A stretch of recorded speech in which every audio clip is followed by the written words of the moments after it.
It's showtime, baby. Yeah. All right, it's showtime, baby. Hey. Hey.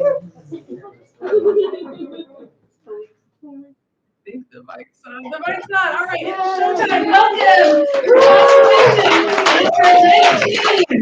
It's so good to be here with all of you tonight. I'm Jessica. This is June A. There's Armin. And we want to welcome you to the 19th constellation. We are so happy to bring together these readers and to bring together all of you, this audience in this room, and those of you who are joining us by live stream. For whom is this the first constellation? Who has not been before? So good to have you here. And thank you. That just died. It died dead. Oh, There's a light for a little light. we need it for the live stream. That was the thing. So I am going to pause. I did it. I have my glasses on though. Let me see. Oh, cute. Oh, it's a cute one. Cute, but unreliable.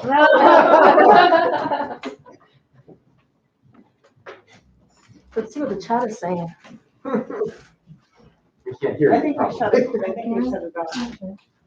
No chatting today.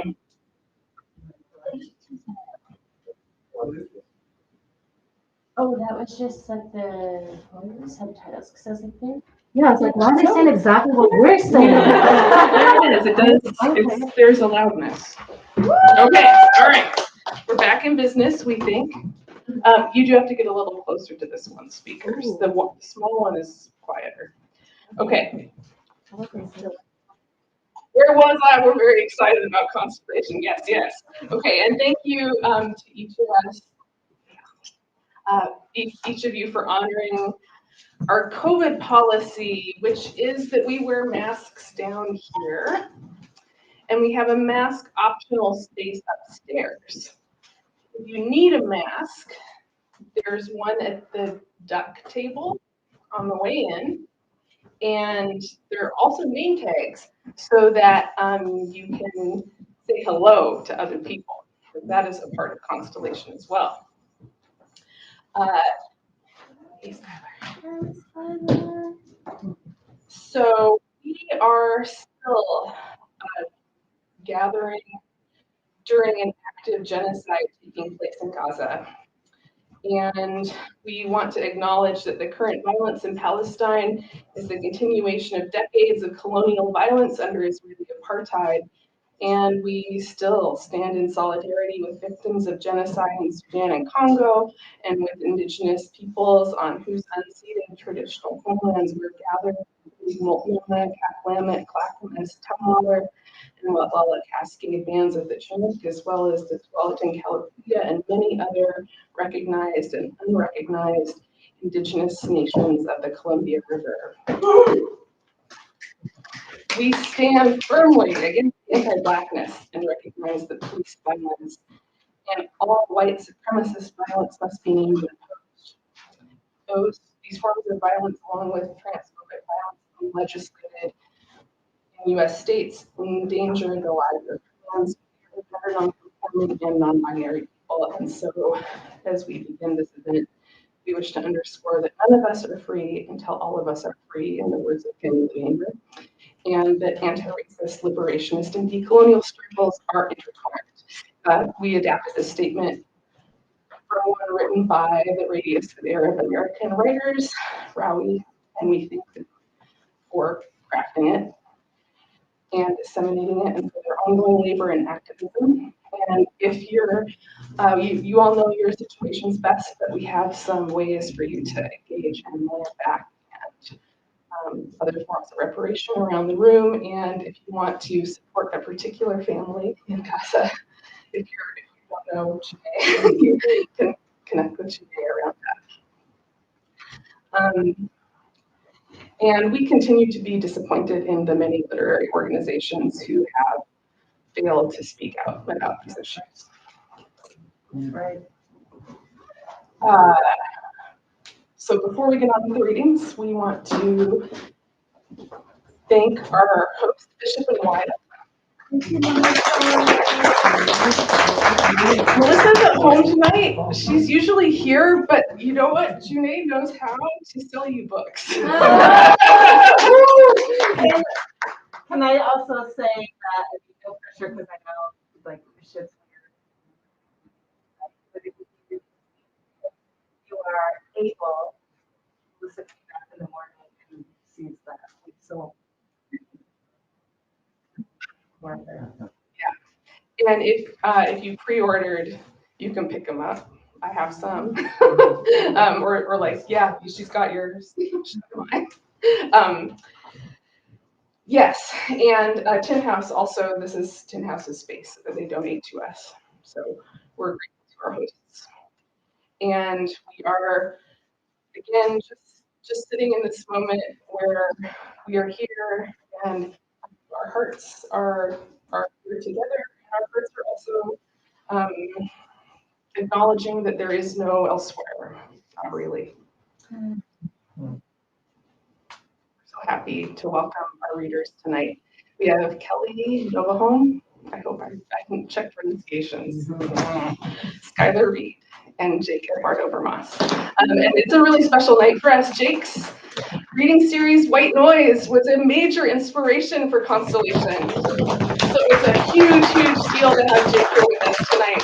We are so excited for this event. And without further delay and talk, we're going to welcome Kelly, and Armin is going to introduce Kelly.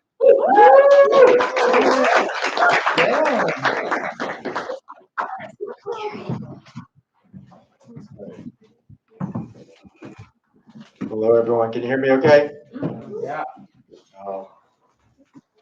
I have something written here, but truly, I don't know if there's any other way to no number of words will define all the things that Kelly is. Right? Kelly is absolutely the most creative and the most community-centered person I've met here. And she continues to awe me with all the ways that she thinks of new ways for art to infuse our lives and new ways for us to build bridges with each other. I've gotten to do readings with her, but I've also gotten to box with her, and I've gotten to go fishing with her. So I don't think there's any lack of activity that Kelly is down for. So please make sure you stick around and chat with her more afterwards. activities. There's no lack of her energy. But let me go to the actual written statements here. Kelly Novahom is her is a queer Filipino and Mexican American writer, performer, educator, community organizer, event producer, and co-founder of the Queer and Trans Asian and Pacific Islander Writing and Movement Project, Liminal Bodies, which you can find tons of information about over at that table. She has produced many shows with Liminal Bodies, including Rest, Joy, Play, a queer trans-focused literary and Spider and the Web of Life, collaborative storytelling and movement performance for the legendary Baker's Market. She is currently a graduate of prose from the Independent Publishing Resource Center Portfolio Program and a program manager at the Center for Community Engagement at Lewis and Clark Graduate School of Education and Counseling, where her work strives to bring social justice-focused continuing education opportunities to readers, educators, and counselors. Please welcome to this mic my friend Kelly.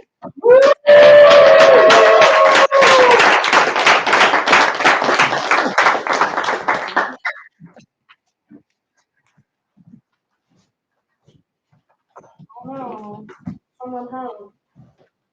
Short person.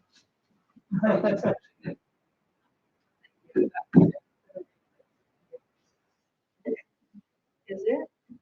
Is it? Am I close enough? That's perfect. Yeah, There you okay. go.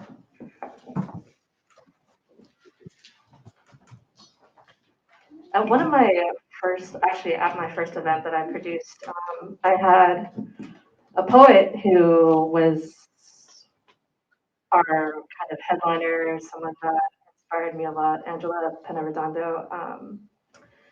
And I asked them, you know, why do we do this? Like, why do we do these readings?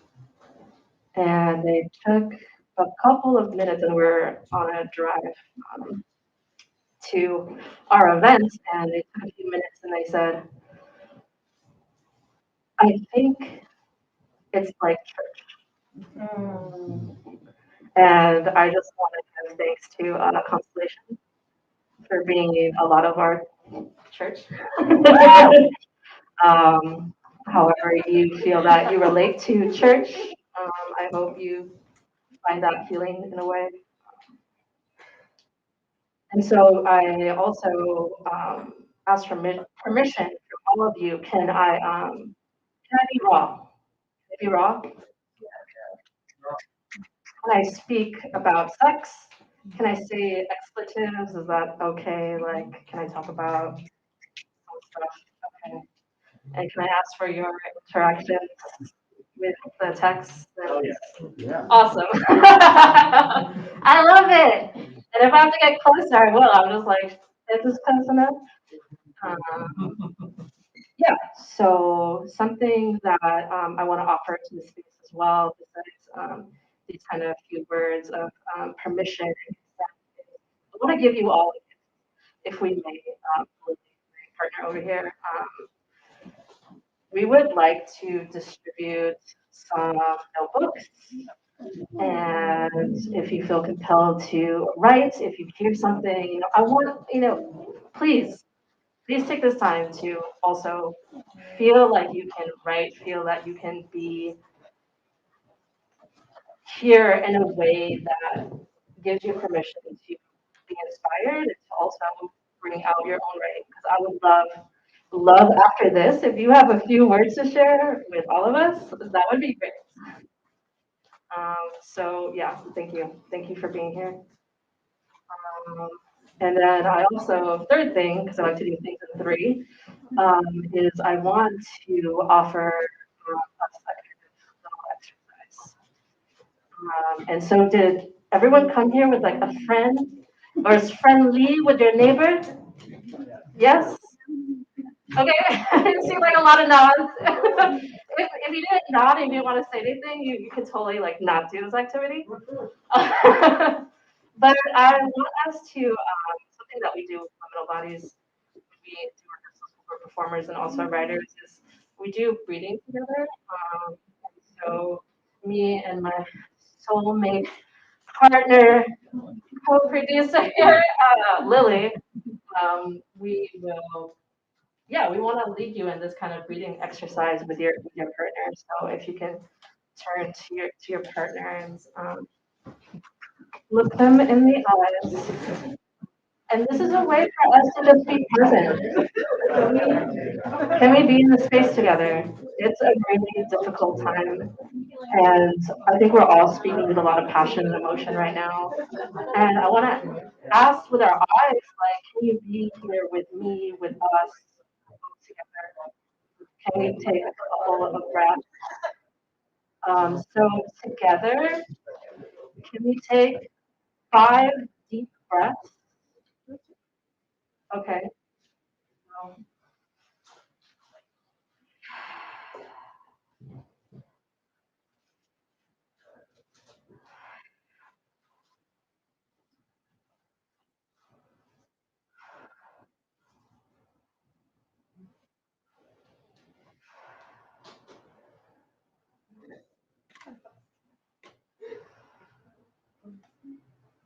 And when you feel ready to let go, let go. If you're not ready to let go, like let go slowly.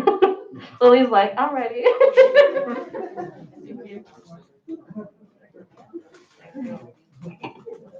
Thank you, everyone. I so appreciate it if you did that exercise. It always helps me just be centered and be the space. And also because I really love touching my friends. And I don't know how you all feel, but it's great. It's great. Try it. Try it some more. Try more. Think you can, challenge. Oh my God. I know. So I have to do like a little mini that like I'm not supposed to do, but like I'm in the room with my brother right now, Jake Vermaas, and I'm looking directly at the camera, 'cause, like my brother's here, whoever is tuning in. My brother's here, my brother's brother is here. It's like a whole brotherhood in a way happening in the space. So I feel very ecstatic about it. And something that I reminded Jake about was that 5 years ago we did a whole like Filipino like literary, and that's what inspired like my literary, which was my first event for Filipino bodies. And it was exactly 5 years ago from this date. Wow. Yeah, so October 10th, 2019. Oh. And the funny thing about like a lot of Filipino poets is like they all have a name poem. Or like try to create one. And I remember like Jake was working on yours, and like Janice had one, and Michelle has one. So I had to do this thing where I like attempt to like do a name poem because Jake's here. So I'll start. It's called The Ecology of a Name. Isn't it funny how your ancestor, beaming with a sense of freedom and adventure, casted off his history for the manifest dream, a name for an idea, and chose to rename himself a new man? And how the children wept with laughter and chanted, "Never home, never home." And it brought you to tears because a provocation always aims for the hurt, and nothing is more hurtful than truth if you discover it. Because you, without a history or name, how can one be home if you can never find it? Mm. And this is somewhat related to being a Filipino poet. Is the first time that I started writing, Janice Sapigao, another Filipino poet, to inspire me, just kept saying, "Send me your shit. Send me your shit."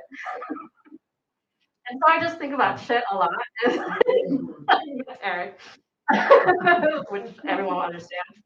Um, and so I also had to write this poem, which I wrote in like a shit amount of time. And right now it's untitled for now, shit poem. Send me your shit, do shit, talk shit. Don't you ever take shit, not do shit, talk shit, well, shit on all the people. Yeah, all those people. Be shit, I want to hear about your shit. Let's shoot the shit. Be the fire. With music, with laughter, like our grandparents did, like we both. Thank you for giving me permission to do shit.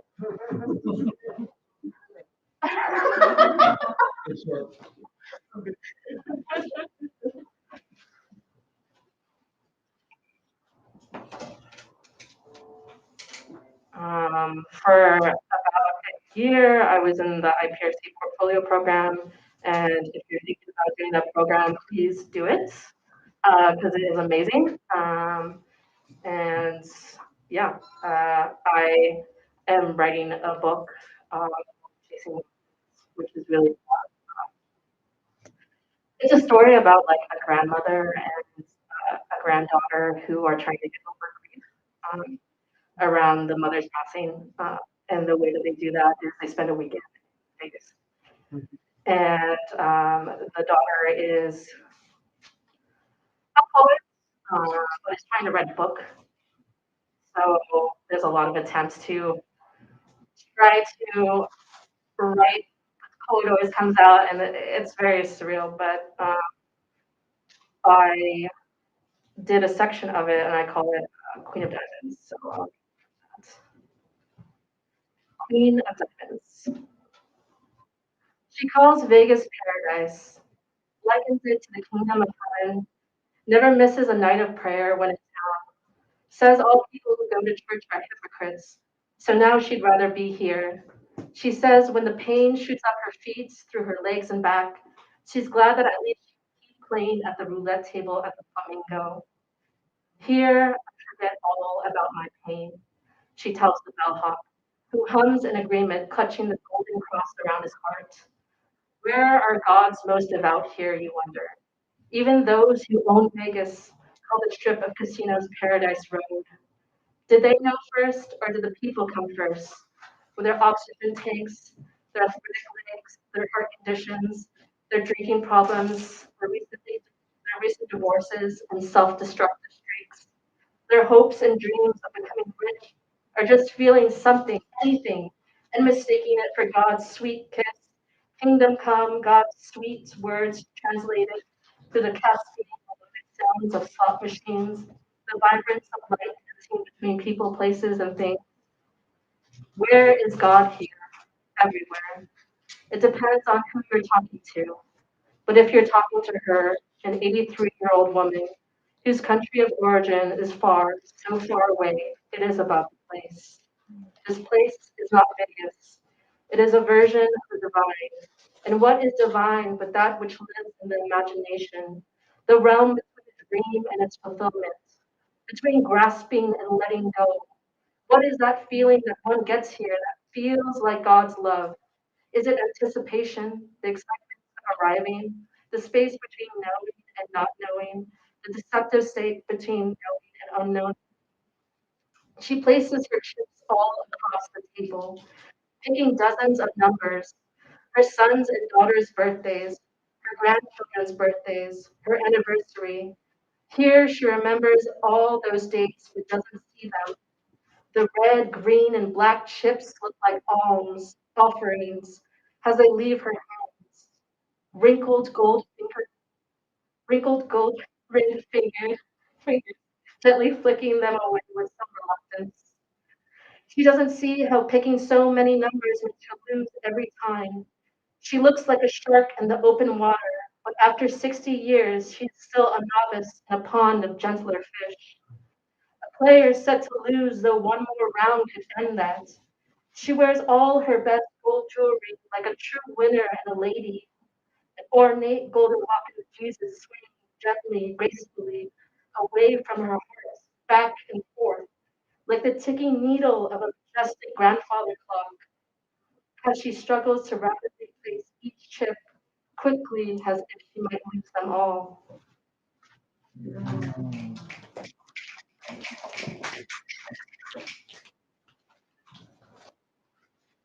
Okay, my last one is the longest one, but it is also an erotica, so I hope that's okay.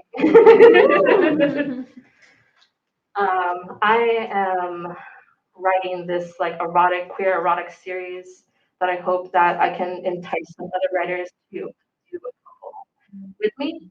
So if queer erotica is a thing and you like a little weird or freaky or horror or like very like romantic period drama, whatever, just like not just sex, then yeah, yeah. Tuesday. Right.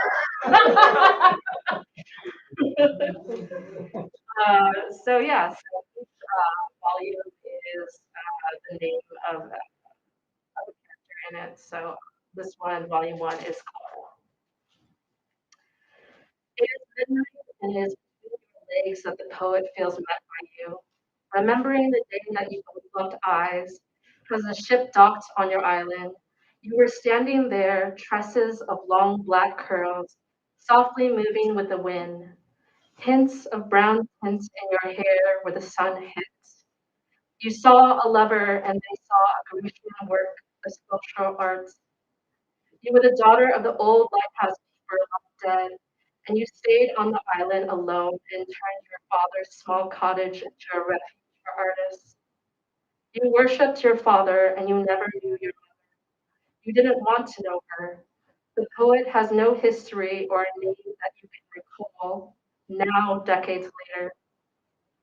Every time after you two would make love, you evaded every question about your family, and you both knew the subject would never be broached. You grieved for your father every second of every day, and each day seemed to start with traces of him departing in your demeanor. Desire and melancholy radiated from you that day at the dock when you went out to meet the poet. But maybe you always felt this way. Right now, the poet feels you shudder and no longer sees that lonely, statuesque person from first they laid eyes on you. Your legs trembling from their fingers gliding across the inside of your thighs, the layers of lace and organza material you adorn, swirling like whirlpools above your bare skin. You are on your back, legs lazily parted, face turned away, arms outstretched above your head. You look feverish and uncontrollable. Your moans are both ethereal and suspicious. There is a sense of disquietude. The boundaries you two push test you. You don't exist in any reality any one person tries to place on you. You have a way about you, like you exist between worlds, worlds created by the people around you, and you are their mirror. The locals adore you and are respectful and kind when they talk about you, but they keep a careful distance. They keep their gazes lowered in either reverence or unspoken yearning whenever you walk by. When you and the poet met at the shore, you were dressed in an ensemble of all the beauty of early spring. You make your own clothes, you are a designer, something you learned from your father, who was a master tailor also. You say making clothes is like giving words a body akin to your own skin, new textures and colors to explore, and room to breathe in new life. Poetry you've created falls effortlessly off your shoulders, growing tight on the bodice and loosening draping at the hip knee and clinging with longing at the calf. The poet kisses the top of your collarbone. You whimper at the delicate touches as a hand comes to grip your throat with tender pressure. Your eyes light up and betray your wants. You like to balance your artistry with physical sports. There are many days you spent outside training. The boys you grew up with on the island were keen to let out their energy by way of hands and feats of strength and agility. From time to time, you join them.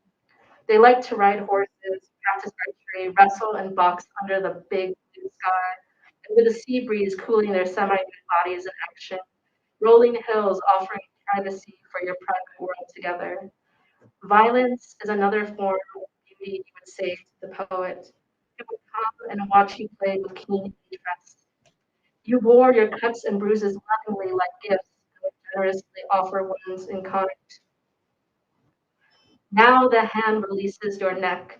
You cough quietly, but feel the rush of tears pool under your eyes, rolling down your chin, and you feel the flow of air gently draw away from your face, and just as quickly the sting of their hand coming back now to meet your flesh. Your body lifts in pleasure, a sigh and an utter and a dark, again and again and again and again. You have spent all your life on this island, and the poet asks if you would ever leave with them, and you openly laugh. They laugh too, knowing that this home you occupy together is their temporary refuge, but it is your permanent cage. You go for a walk together to look at the flowers you planted near your father's grave.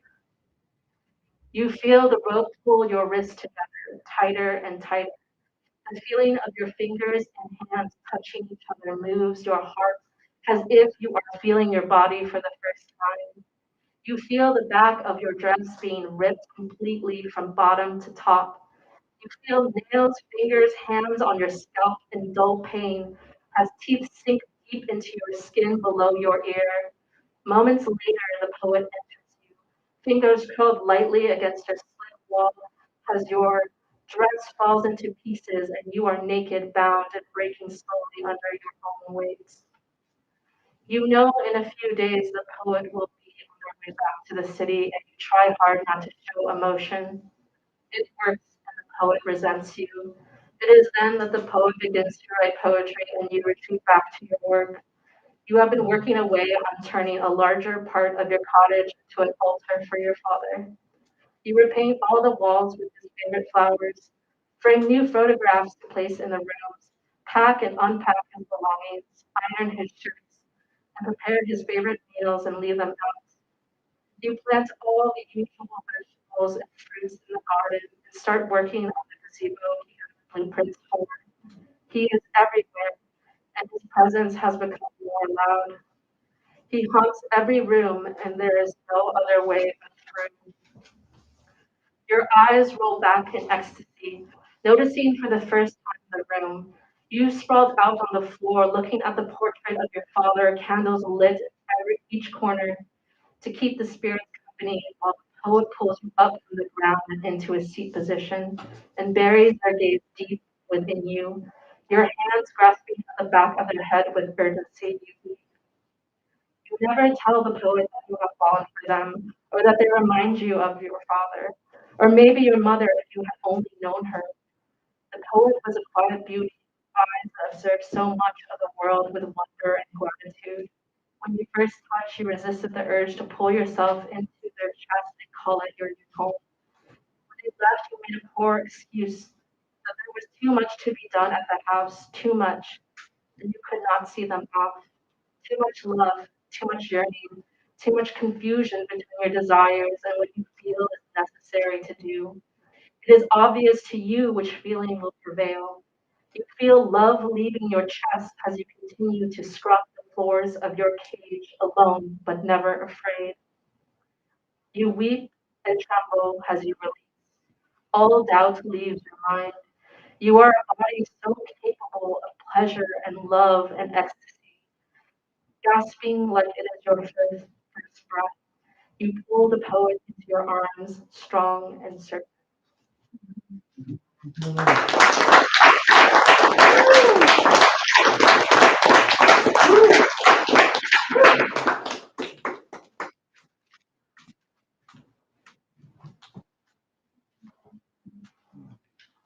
Skyler, are you ready? Oh,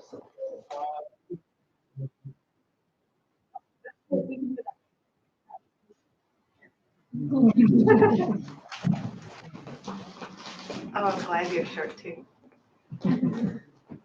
That was awesome. Thank you so much. I've never heard you read before, so what a treat. Thank you so much. Thank you for being here.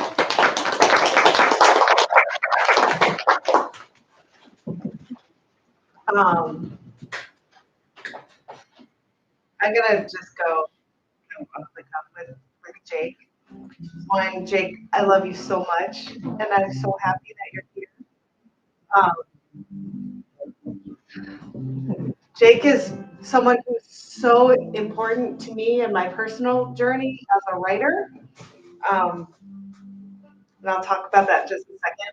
I want to say this weird thing. I have a weird fantasy about publishing a book just so I can like write the like things. Like, do you have that too? Like, I just get excited where I'm like, oh, and then I could think. And so like I want to write a book so I can thank Jake for like igniting like my writing spark again. So I wanted to be a writer from like high school when I wrote that poetry. Like my school emotions in the dark, whatever. Most of us probably in this room have been there. And went to weird road to get to college. Ended up like being an English major and got an MFA and was just like in love with doing that work. And then I got into teaching, and my own personal writing just like fell to the wayside. And there are people in there, are you a teacher? If you're a teacher, you know what I'm talking about, probably. And so I was teaching at PCC where I met Jessica and was really just focused on teaching and my career, being with my students. And then I met Jake. So I met Jessica. This is all connected. Sorry, I should have planned this. Like, there's like a web here. I love it. So Jessica and Blake Houseman was here and was a reader, native Jewish writer, chair of the English department at PCC, amazing person. Anyway, Blake Jessica started this Asian American Writers Series. campus because they were like, we have a lot of students who do this, so we're just gonna do it. And then brought me in, and then brought Apano in, and Apano brought Jake in. So we had this meeting, and I was like, "Whoa, this guy is cool." And then we just ended up like staying friends for a while. Candace Keene and I used to make jokes about you, and we call you like our book dealer because Jake, you always introduced us to new books. So I wasn't really reading like the things I should have been reading, and Jake would be like, "Yeah, I got." He always had book recommendations and was always like giving us books, and so he brought me back into like the literary world in a way that like was meaningful and personal. And then started inviting me to do when I was not really writing, started inviting me to readings and inviting me to read with his reading series, the White Noise Project, which was this amazing project that ran from what years? 17, To I guess it's still going, kind of on hiatus. with this really, really cool reading series that was BIPOC centered and was kind of like a response to like our exclusion in the literary world. And he just built this amazing community here. And there was so much energy and excitement. Jessica and I were involved for a little bit too. And he was just all this amazing stuff. And Jessica and I were a little bit involved with White Noise Project, which is part of the legacy of Constellation. And because Jake had done this reading series, it was so powerful and so community centered. I mean, how many of you remember that or went to it? Yeah. It had this like energy of community and joy and love, and it was all about just like celebration. They did really fun stuff like karaoke and like brought food and like so creative. So the spirit of Jake's project is certainly in Constellation. Um, so we've been waiting for you to be able to come back here. Jake's been in Hawaii working on his master's degree in post-colonial studies. Right. Oh, it is creative writing. Mhm. Okay. And has just been doing cool stuff. So we're so happy you're here, and we love you. And thank you for being part of the legacy of Portland's writing community.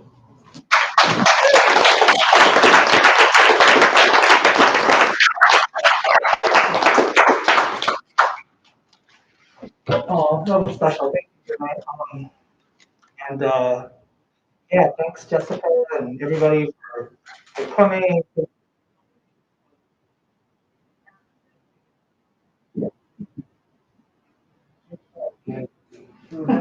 No. I give you a Yeah. good. I don't do well with it. Yeah, that's great. Yeah. And I'm blessed that I could be here for part of my farewell tour. I'm actually moving to the Philippines in a few days. I work out for it. Um, I've been to San Francisco and Vegas, and, visiting, places that family are part of that. And it's amazing to see what you guys have built up since I left. I mean, you know, you leave for a couple of years and then all of a sudden all shit breaks loose. But yeah, I want to dedicate this reading to my family, but also people in Lebanon and occupied Palestine. And I'm going to start it off a little different with a poem by June Jordan. Um, can you guys hear me? Okay. It's called Apologies to All the People in Lebanon. Dedicated to the 600,000 Palestinian men, women, and children who lived in Lebanon from 1948 to 1983. I didn't know, and nobody told me, what could I do or say anyway? They said you shot the London ambassador, and when that wasn't true, they said, so what? They said you shelled the northern villages, and when UN forces reported that was not true because your side of the war was holding since more than a year before, They said, so what? They said they wanted to simply to carve a 25-mile buffer zone, and then they ravaged your water supplies and your electricity, your hospitals, your schools, your highways, and byways, all the way north to Beirut, because they said this was the quest for peace. They blew up your homes and demolished the grocery stores, blew up the Red Cross, and took away doctors to jail, and they cluster bombed girls and boys whose bodies sold purple and black into twice the original size, and tore the buttocks from a 4-month-old baby. And then they said this was brilliant military accomplishment. And this was done, they said, in the name of self-defense. They said that is the noblest concept of mankind. Isn't it that obvious? They said it's something about never again, and then they made close to 1 million human beings homeless in less than 3 weeks, and they killed or maimed 40,000 men and women and your children. But I didn't know, and nobody told me. And what could I do or say anyway? They said they were victims. They said you were Arabs. They called your apartments and gardens guerrilla strongholds. They called the screaming devastation that they created the rubble. Then they told you to leave, didn't they? They told you, didn't you read the leaflets that they dropped from their hotshot fighter jets? They told you to go. 135,000 Palestinians in Beirut. And why didn't you take the hint? Oh, there was the Mediterranean. You could walk into the water and stay there. What was the problem? I didn't know, and nobody told me, and what could I do or say anyway? Yes, I did know that it was the money I earned as a poet that paid for the bombs and the planes and the tanks that they used to massacre your family, but I'm not an evil person. The people of my country aren't so bad. You can't expect so much from those of us who have to pay taxes and watch American TV. You see my point. I'm sorry. I really am sorry.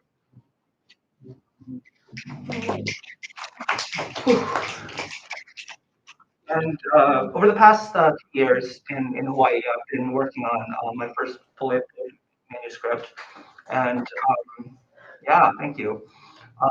But almost a year ago, a little more than a year ago, um, it's kind of evolved in a different direction due to the events going on. And next, I'm going to read two parts of a 5-part poem that I read on my going away reading a couple years back with Jenny Chu and Consuelo Wise and Stephanie Adams Santos. This is On Becoming Earth, Something You Can Hold, Interlude. And it references this poet, Gaston Kanafani. He wrote a book called Land of the Sad Oranges. And if you ever look him up on YouTube, there's this great speech of his where he's being interviewed by a BBC journalist who trots out the typical, Zionist talking points. And his response is just amazing. I can't do it justice, but you should check it out. On Becoming Earth, Something You Can Hold, Interlude.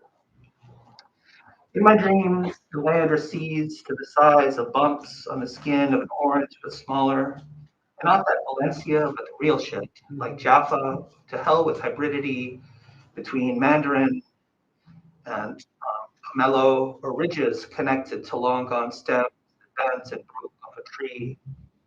I've seen forests, pears rise up from the bumps on the skin of my arm in groves larger than lands, or sad oranges, or burning olive trees when you hand or voice a little bit. And the you could be anyone, almost touching, but not quite. Asymptotes are real, you agree they are, and I don't exactly need proof. Why not? For no reason other than the fact you and I are talking about dreams here in the new Decapolis, the new cities of Rome. Next part, I'm becoming Earth. Some nights at times I dig with my pen, resting squat between fingers and thumb, looser than you might like. Ideologically, I mean, I'm not exactly a comrade or Kasama doing revolutionary street theater in the Diliman commune. Never started a school for the Aita like you or Aunt Janet and her husband. No one calls me Kajake or Ed or Popoe de Kukwe, even Insurrecto, enemy of the state, but I get by. Other times snug like a cost gun in my back, making me walk into a grave I've not gone out of my way to dig without a word of thanks except goodbye. Goodbye again, in case I forget to tell you, since there made more of you, Uncle, in a better world you'd meet my friends who taught me international solidarity between us and Palestine was not only possible, but beautiful. But you knew that already. From the river to the sea, we'd read Kanafani, Bolton, and Hamad. Imagine the children of Gaza waiting in the clouds to bury and return to the earth below. So I'm glad at least you're not alone, but fuck them for not getting the joke. See how I turned aside the sad poem to humor, a pivot. I think it might be the most annoying thing about me.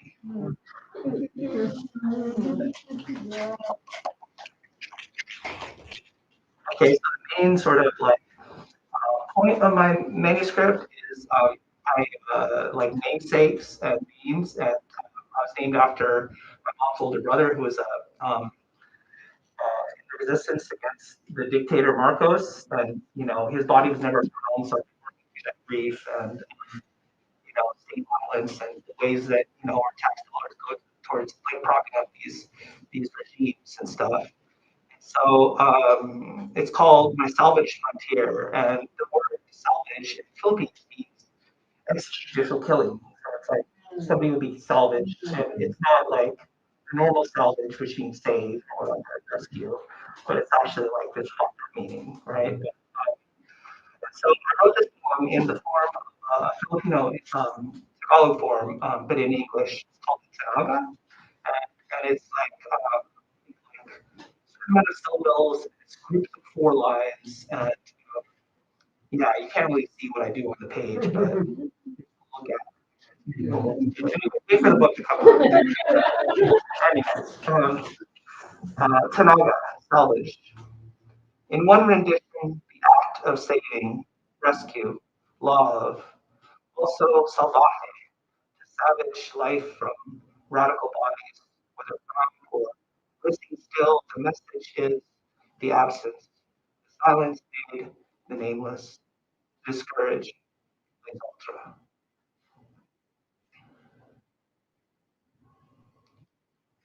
This next one was just published by Poetry Northwest last year out of Seattle, and it's called Playing in Ruins in Wonder.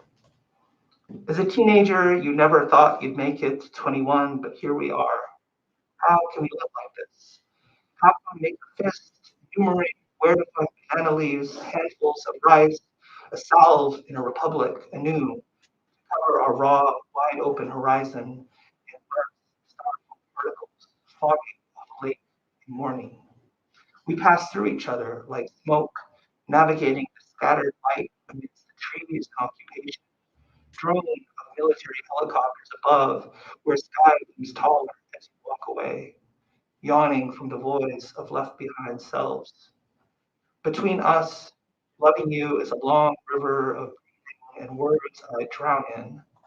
The elder you will become, beauty, apparition, gesturing to me to tell you she's waiting for you.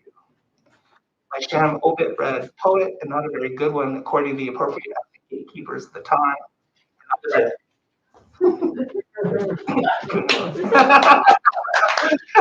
that was the thread, and I'll let you know if I have any questions I need openly ended or forget it. I tender my resignation from this toxic yarn that ends with me hereby. A different snag pulls at my arms from the shoreline. Okay. And then, do I have time for 2 more? Yeah. Okay. So this one is called, there was a forum that I read from a Gabrielle Calvacaresi poem in Poetry Magazine called the Miss You poem. And she or they made it so you could kind of use that form to make another poem like in that just by using a few sort of like ligature sort of like tying words in there. And so I tried my hand at it. malice. You know, it's good or bad. Take it or leave it. But and then this was from miss you. Would like to go to a protest with you. After Gabriel Calvacaresi. Do not care if we never find your bones. Arrive shrouded in a light body on that mask or saw, if that works better. Whatever gets you here. Would like to go to a protest. Miss you. You could show me how to redacted, how to break the kettle and disperse, how to reform like the nameless starlings in a better world than this one. Would just be so happy to sit at a table after, incognito in a crowd. Can you miss someone like this if you've never met? Wish we could order seasick, watch it sizzle as they bring out the pork faces, repurposed Yankee cast-offs. We cut and made a seam. 3 times to go with chilled San Mig and a wide bowl of ice for when it loses its cool. Your favorite, I hear. Miss you. Wish we could wet our throats while talking about theory and stories of the movement. How Kajoma joined you and Ka Luis, his ancestors, just this year. Wish you could meet your grandkids. I try to look out for them the way your kids, my elder Pinsan, did for me, the way you did for my mom. Miss you in your protest pic with Auntie Ida. The poster's this captioned, fuck the army. Miss you serving the people. Wish you could have done so more while alive. Wish you had drank less that night and when you told the wrong person your real name. I'll say it in case people forget. Wish you had a better namesake, a braver one. But it looks like we're stuck with each other. No, you don't blame me or the family for selling out, for leaving, for writing to in English even now. No, we did our best after you were gone. Miss you. I'm at the table in the back.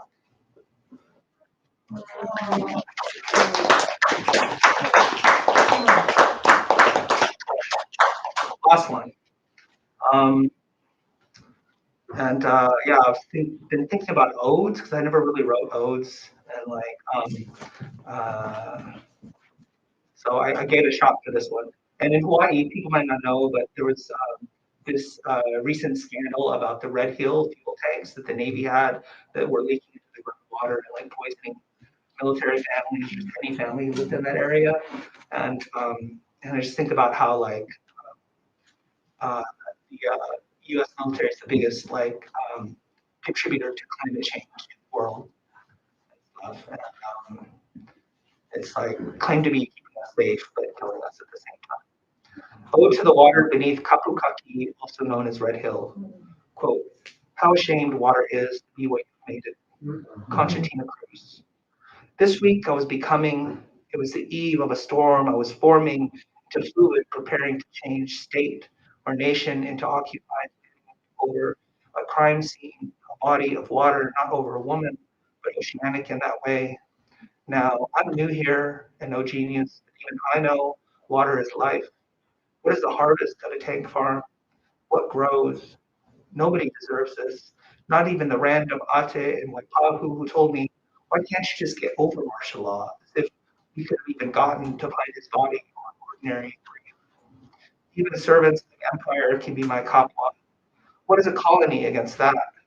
What if I got a bottle of Pinatubo water shipped here the same vibe that along with lava rushed down our mountain in great torrents to turn one US base into a ruin, the other evacuated between its legs?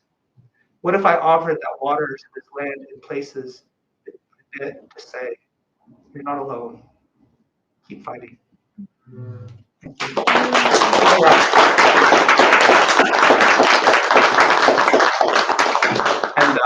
And that most recent poem was published on Poets.org Poem of the Day. Check it out.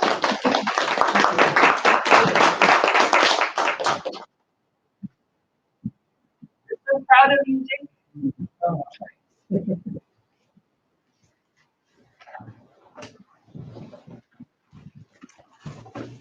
right. We are. Let's hear it one more time for Jake. Skyler, are you all set?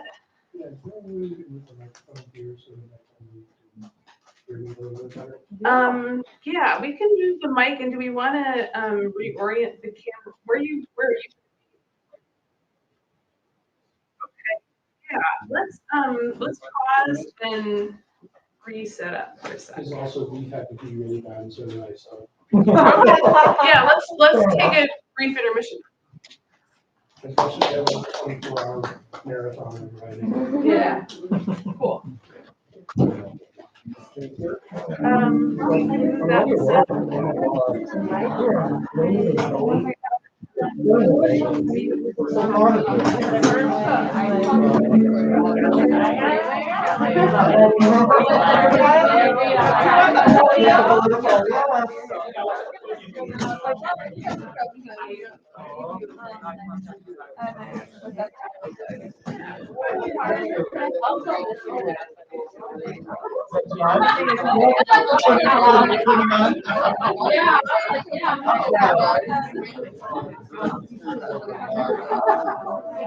I'd like to get a little salty.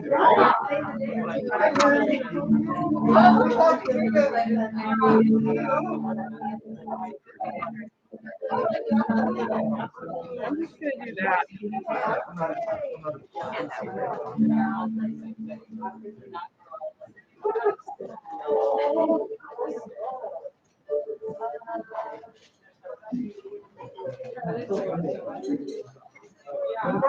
You already got it. I mean, if it's not too much in the way, but we can see him fine. Good?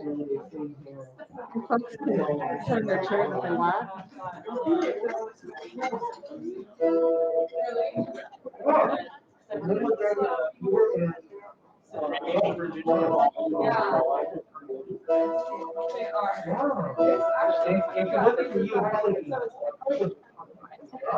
Baker City, 1993.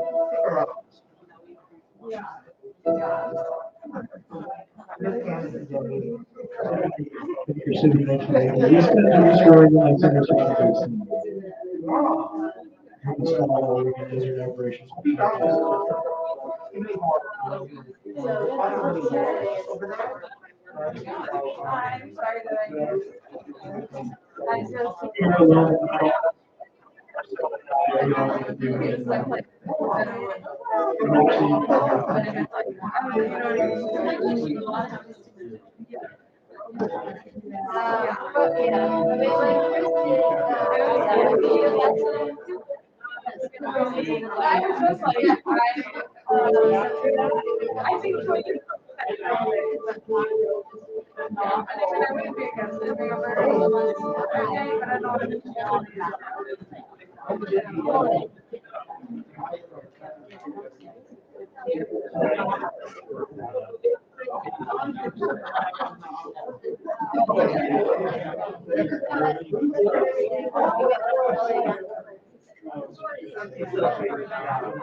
All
right, we are about to get started again. Please find your seats.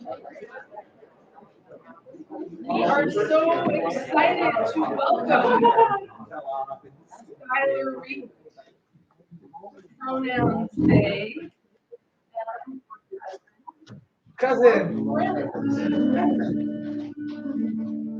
Is Psychic member, Paiute, tribal member, and is the 2000 Northwest Folklife Slam champion. As the founder of Move by Words, a writers advocacy project for new and developing writers, Skyler is the host of New Voices of Color, an annual showcase of new and experimental work by writers of color held at the Northwest Folklife Festival and around the Pacific Northwest. We cannot wait to hear from Skyler.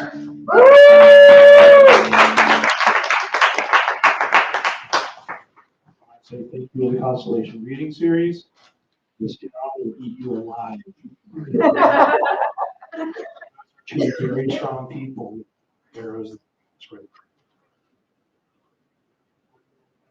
Don't have a penny to rub the teeth with. Think that those two are somehow in control. Let me tell you something. If you haven't sold a book in 5 years, it's not our fault, their fault, or anybody else's fault. If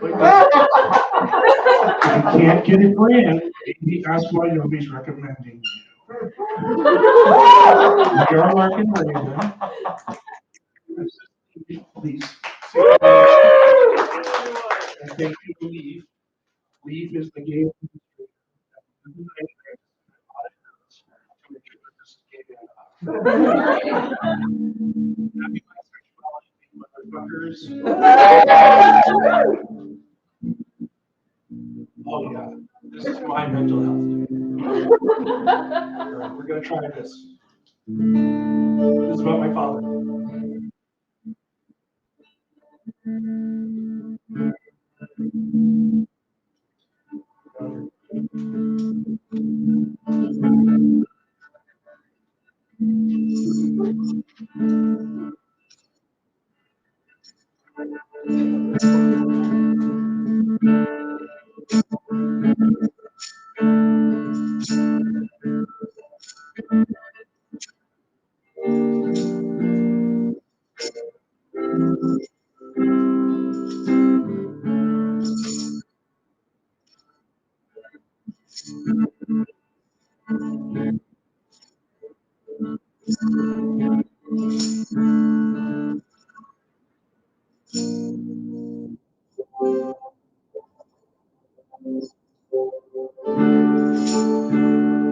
We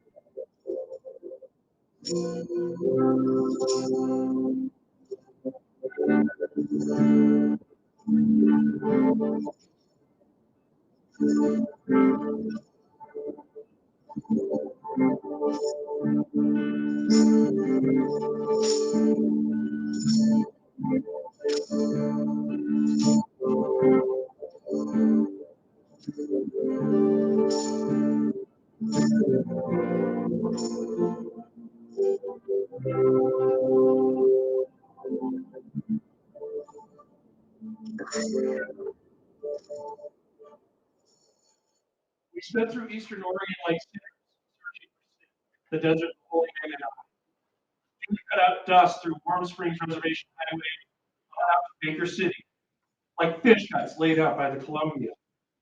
We left Portland in the morning and were expected for a fire by the Snake River.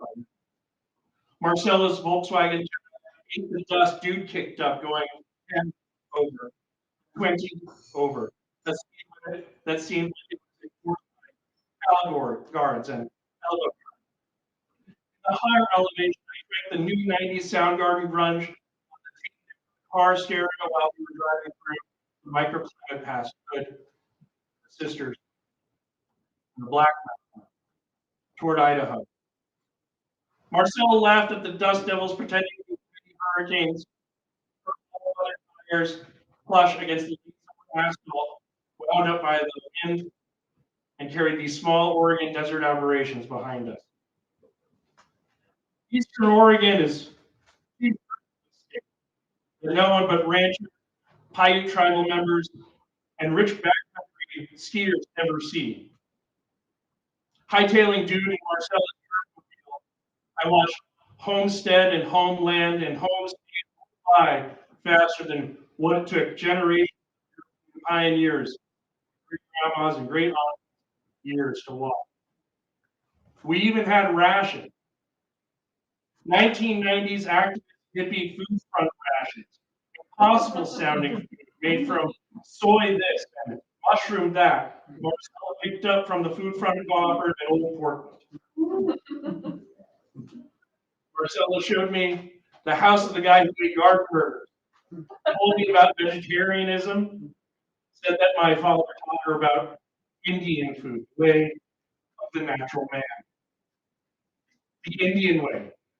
The way dude always wanted me to eat. The way my father always wanted me to be.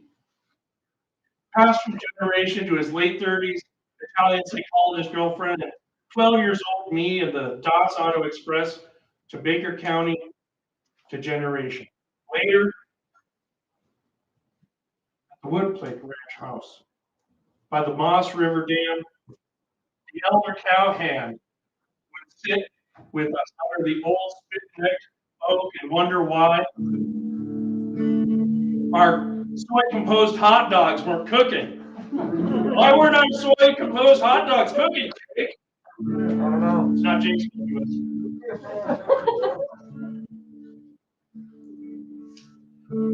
He would turn them over and over, like cities like the rosaries.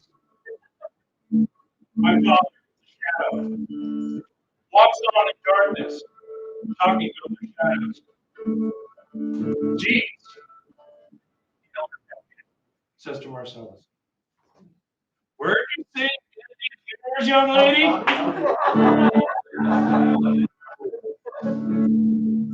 And in that moment, I saw that the further away from the city you get, the younger you become. The silhouettes of the river canyon, the shadows of our ancestors, looked at us like we were babies, tiny, little fingers, rain clouds over the canyon rising and falling, like ancient breaths. Threatening harm with ancient syllables and words.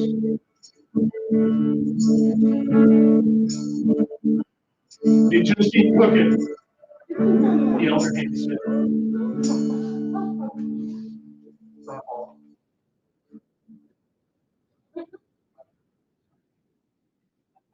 I left my bird on the street. I walk into the house from the parking lot. From parking lot right up the ground down gravel road. My hunger mixed up with the old man's concern. Maybe this wiener's just ain't right.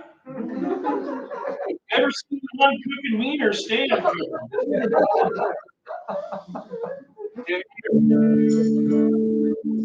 alone in the mountains. Marcel and I are young and new. The old man turned the wiener sticks like a new ritual. His leather face blanched. Fascinated by the sound bird, but never cooked soy flesh.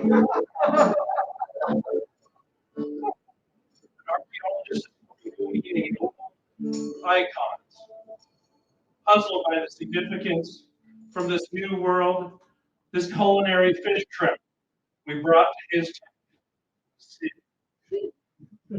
He too would walk into shadow, never sleeping, never needing good night company, the way old men do. We watched the evening gray blanket hills like winter bread rolls. We ate our bullshit, overcooked, vegetarian old Portland soy wieners on the fire escape.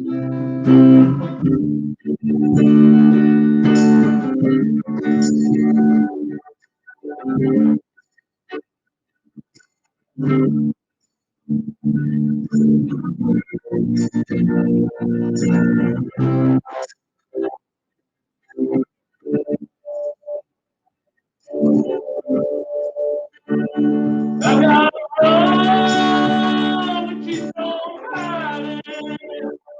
This road goes on forever.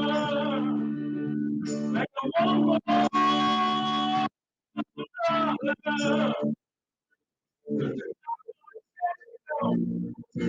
not gonna catch out.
I was lucky enough to meet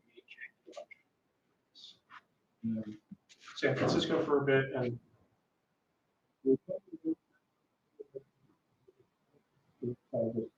crowd that you give your friends normally when you see them is what is what's the living, what are we really fighting for at the end, and my friends who are queer It's like you go through all of this stuff and then more stuff comes up. In Buddhism, it's like, when does the wave end? Wave is, but when does the wave, it's like a cone. So I don't really have an answer. I got no answer for you. But what I do have is a little bit of love, maybe Veronica for our friend. Very kindly that you should say that, because I just wrote this for my class.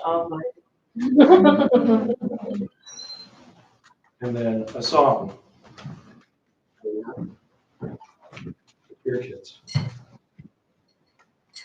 Also, meaning that just killed me. On the top panel was, I'm a 90s kid. And the bottom panel was, no, you're just a 30-year-old man. We're going to try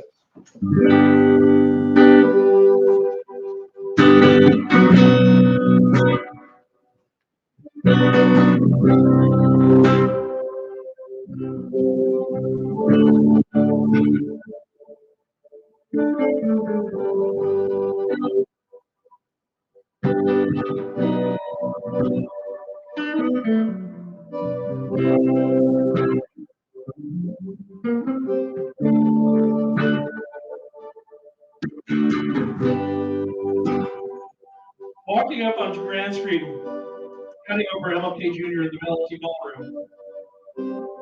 Keep the play back, DJ. Keep the play back, DJ. Keep it going? Keep it going. Everybody's released. Here we go.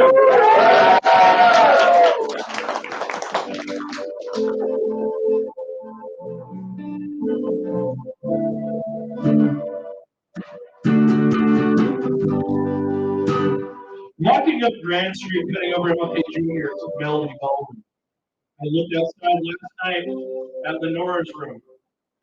And through the outside upstairs walkway windows, I saw Megan flying on her brown Desert Dragon Burning Man bicycle, drop out of her pink pump petticoat that she wore from Friday nights to Sunday mornings. It hit the run-up through the ballroom arches to Lenora's wood floors to find a spotless circle for the Tuesday blues dancers. Friday night Halloween party. Dancers hiding in the corners and along the walls, dressed in costumes, vests, backless, penny loafers, and ballet flats, flooded to the guest lesson where last night at Lenora's, Prashant, the Bollywood DJ, was presenting his yearly Desi National with the 80s Michael Jackson hit Thriller. Sliding up next to me with her brown Alaska bowl cut oscillating like a late summer fan, we did the werewolf. We did the howl. We clapped like bloodthirsty zombies in the gay apocalypse. Yeah, the one we're living in right now. We shook our shoulders into the darkness at the end of the world. We shook our shoulders at the darkness at the end of the world. Louder. There we go. Everybody, we shook our shoulders at the darkness at the end of the world. Later, as the intro lesson wound around the room, teaching us new steps, we walked one foot in front of the other, and 2 feet side by side. Then 2 arms, 2 hands, and eyes caught in the hallway closet between the arch of the outside world and the interior structure of pairs, steps and turns, 2 bodies mirroring between the sequin jackets, the vampire teeth, the opera masks, the tutus, and moons, and wings, and all. You have the same eyes as mine, I said. Her brown amber eyes, like Alaskan native trees, like stars and alignments that you don't see in an open sky, traveling without moving, turns within turns, pairs within pairs, 2 feet side by side, one foot in front of the other. An intro lesson teaching us new steps. Then vampire teeth. Then opera masks. Tutus and muumuus. And wigs in a box. Matching my movements. Indigenous futures. Traveling without moving. I walked past her, and she walked past me. I circled right around her. She circled right around me. I turned left towards her. She turned right towards me. I went dancing all over the place in the open street.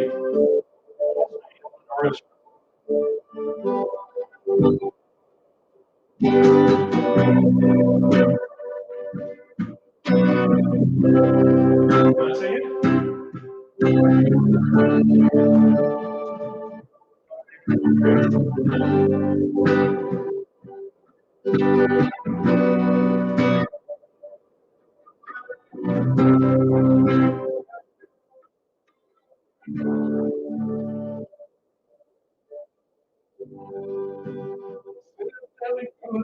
Darkness at the edge of the world.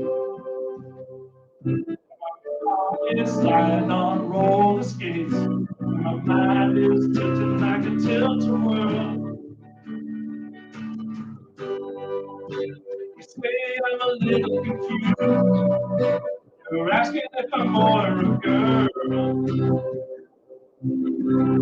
God said, it's what now? At the darkness at the edge of the world.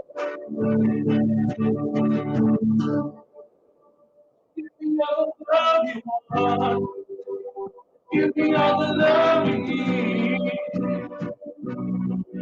For the next 5 minutes in the parking lot, I'll be on electric roller. I feel fine, and I know the kids are alright.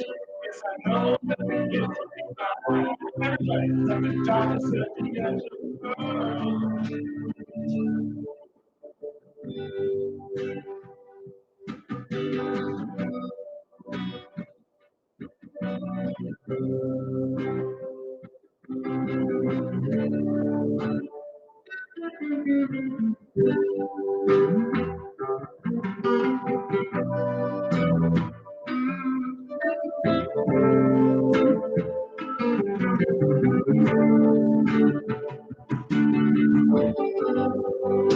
You said that we could find love, darkness at the edge of the world.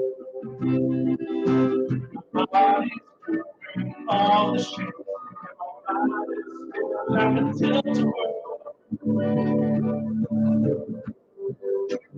Say I'm a little confused. You think that the song's about you. Doesn't matter what anyone thinks. You're darkness at the edge of the world.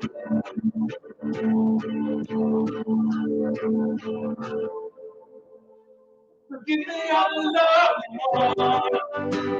Give me all the love you need. The next 5 minutes, parking lot, goes on electric roller.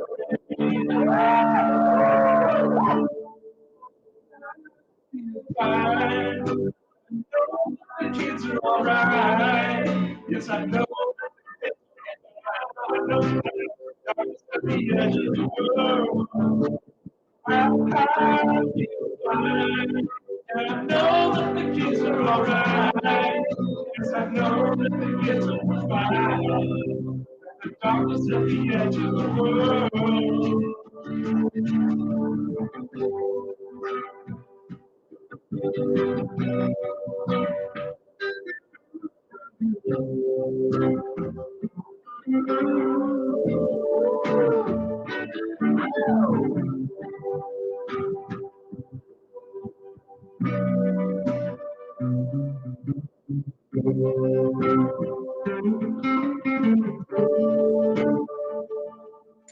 Give me all the love you want. Give me all the love you need.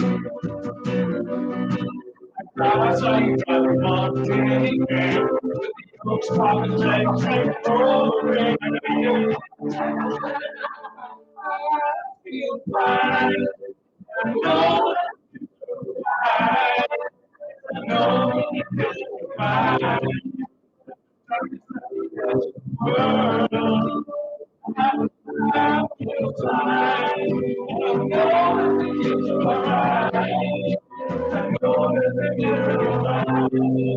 The darkness at the edge of the world. I feel fine. I know that it's alright.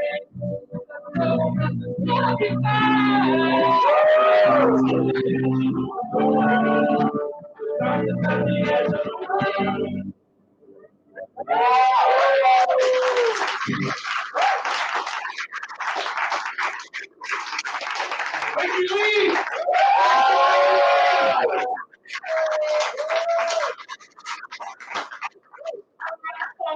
Skyler. Thank you, Jay. Thank you, Veronica. Thank you, Rodney. The only reason you were still here.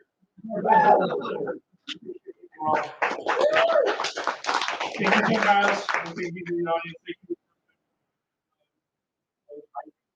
Literally our only show.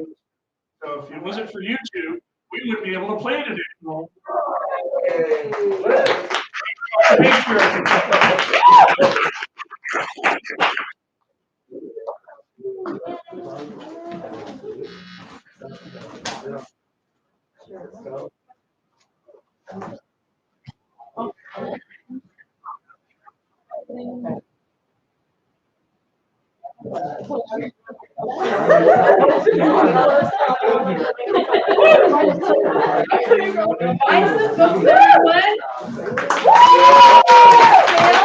Upstairs, we have drinks and food and stuff.